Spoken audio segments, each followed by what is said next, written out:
Hello guys, welcome to another video. Now we're about a month into the Affliction League and the meta really has begun to shake out by now. And in this video we're going to be looking at an item which really I've heard absolutely nothing about. And I do mean nothing, it's been radio silent on that front for any kind of discussion on the Flawed Refuge.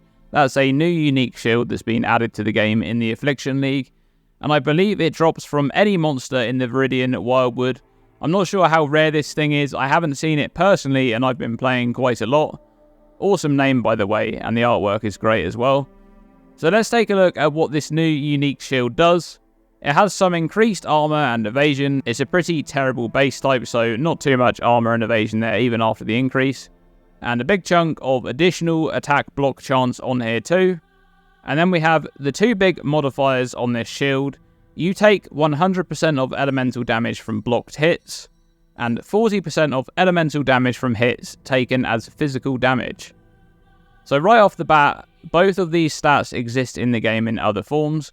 For example, taking a percentage of damage from blocked hits exists on the Glancing Blows keystone, it exists on the Suppressor shield, and in some other places there too, but this one is specific to elemental damage from hits. While the damage shifting mod is the more interesting one there, most of the damage shift or damage taken modifiers we have access to in the game are specifically shifting physical damage to be taken as another damage type, like the lightning coil, which is very popular right now. That one shifts 50% of physical damage you take from hits to be taken as lightning damage instead. But this modifier right here on the Flawed Refuge shield is shifting 40% of all of the elemental damage that you take, that's fire, cold and lightning damage, from hits to be taken as physical damage instead.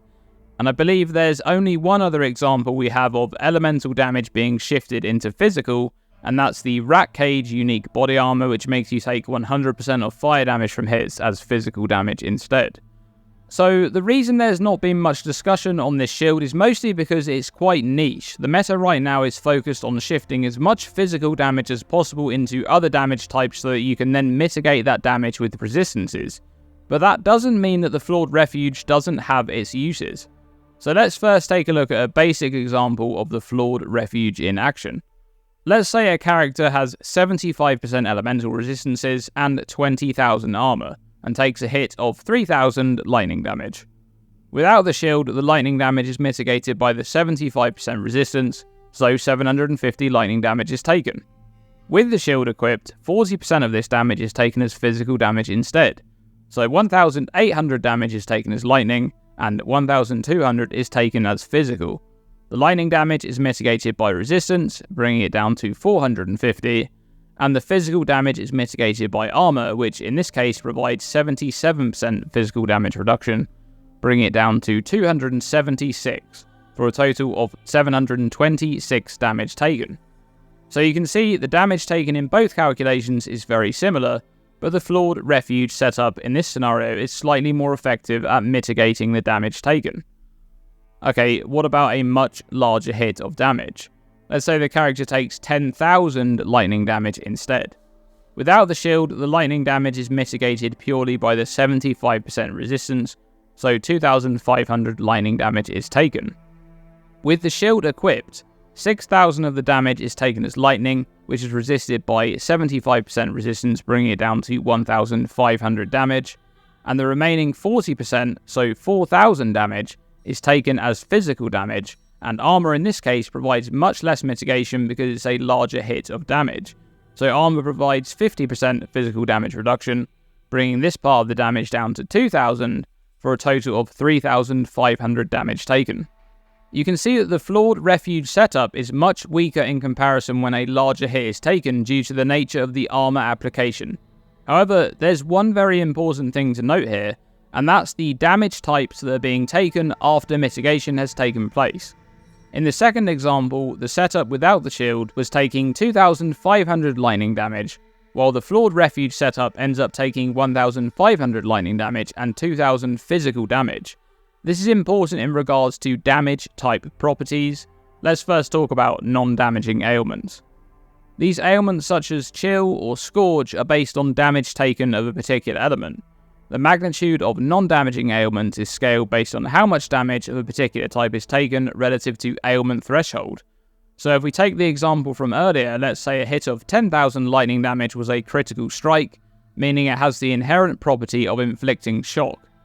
In this example, the Flawed Refuge setup took 40% less lightning damage after mitigation than the normal setup. Even though it took more damage overall, the portion of damage that was taken as physical damage cannot inflict shock by default, and therefore the Flawed Refuge setup may be inflicted with a weaker shock as a result. This is not limited to non-damaging ailments either. So now let's talk about elemental penetration, which I believe will be the main use case argument for this shield. Damage type penetration is another property which is tied to a particular damage type. Let's take a look at another example then, a character with 80% elemental resistances and 25,000 armor with 3 endurance charges. This character takes a hit from the Shaper Bull ability, which deals about 13,000 cold damage and has 25% cold penetration. Without the shield, the damage is purely mitigated by resistance, which in this case, due to the penetration, provides 55% mitigation, so the character would take 5,850 cold damage. With the shield equipped, 7,800 damage is taken as cold damage, which is mitigated by resistance down to 3,510. Then the remaining 40% is taken as physical damage, so 5,200 damage, and the armor and additional physical damage reduction from endurance charges combined would provide 61% physical damage reduction, bringing this portion of the damage down to 2,028, for a total of 5,538 damage taken. The Flawed Refuge setup in this example took less damage because it was able to avoid cold penetration on 40% of the damage, and also worth noting here is that the character would likely be inflicted with a weaker chill too as a result of taking much less cold damage. Okay, let's turn it up a bit more. Same example, except now it's the Uber Shaper. The bull deals a bit more damage, but more importantly, it now has 40% cold penetration. So without the shield, the 13,500 cold damage is mitigated by resistance, which only provides 40% mitigation due to penetration. So the character would take 8,100 cold damage. With the shield equipped, 8,100 damage is taken as cold, mitigated down to 4,860 by cold resistance. Then the remaining damage is taken as physical damage, so 5,400 damage, and armor and endurance charges combined provides 60% physical damage mitigation, bringing this down to 2,160, for a total of 7,020 damage taken, and once again likely a much weaker chill as well. You can begin to see the effectiveness of the modifier on the Flawed Refuge in regards to damage properties like elemental penetration. However, be mindful that Overwhelm exists, a damage type property which is tied to physical damage, allowing the damage to bypass a stated amount of physical damage reduction. For example, in Expedition, you can explode a remnant which makes all of the monsters overwhelm 100% of physical damage reduction. You probably don't want to do that if you're using this shield. Alright, let's talk a bit about some synergies that you can make use of with the Flawed Refuge, beginning with the most obvious one, that being Divine Flesh. So this keystone is obtainable from the Glorious Vanity Timeless Jewel when it's in the name of Zibaqua, and it makes 50% of all elemental damage be taken as chaos damage instead. When used with the Flawed Refuge, a total of 90% of elemental hit damage will be shifted to be taken as other damage types, and therefore this combination of mechanics is extremely powerful at mitigating the effects of elemental penetration. Remember that you'll still need to cap elemental resistances because 50% of elemental damage over time will still be taken as normal. You can add to this synergy to make it even more powerful too. The Doppelganger's Guise is a unique body armor dropped exclusively from the Maven.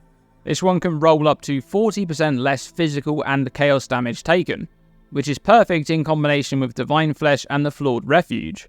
In this case, no matter what originating damage type you receive, you'll be able to mitigate a large portion of that damage with the modifier alone. And then there's the Fourth Vow, another unique body armor which applies the full armor calculation to chaos damage taken from hits. And when combined with Divine Flesh, this one is extremely powerful at nullifying the impact of large incoming elemental damage hits. However, when combined with the Flawed Refuge, an interesting setup is created where you're incentivized to stack lots of armor to mitigate all incoming damage types from hits. Remember that armor is applied separately to each damage type, which is why splitting damage types is very effective in regards to armor's application for mitigating damage. For this reason, the Flawed Refuge has some synergy with the Juggernaut's Unbreakable Notable, as well as its natural ability to mitigate physical damage through armor stacking and endurance charge generation. In this case, a Juggernaut would be able to shift a portion of elemental damage to be taken as physical, which would then allow the armor application from Unbreakable to provide more mitigation post-resistance against the resulting smaller hit. Lastly, in this video, it's important to point out that damaging ailments do not function in the same way as non-damaging ailments. Damaging ailments are bleeding, poison, and ignite, and their application is based on the damage of an originating hit, not the damage taken. Therefore, shifting damage to be taken as another type has no impact on whether a hit will inflict a damaging ailment or the severity of the damaging ailment that is inflicted. For example, a hit of fire damage, which has a chance to ignite, will still inflict an ignite based on the full fire damage of the hit, even if you have the Flawed Refuge equipped. At the same time, this also means that the portion of shifted physical damage that you take from using the Flawed Refuge can never inflict bleeding or poison on you by default, even if you have chance to be inflicted with those ailments from something like vulnerability. Also, I almost forgot to briefly talk about this modifier on the shield. You take 100% of elemental damage from blocked hits. Be very careful here, as these modifiers stack additively and will end up making you take more damage than the initial hit. For example, if you use this shield with Glancing Blows, which makes you take 65% of damage from blocked hits, you'd end up taking 165% of elemental damage from blocked hits, or 65% more damage than you would have had you not blocked that hit. So be mindful of that. And that's going to be it for this video. I hope you're all enjoying the Affliction League, and apologies for the festive hiatus. Thank you for watching, and I'll see you all in the next one.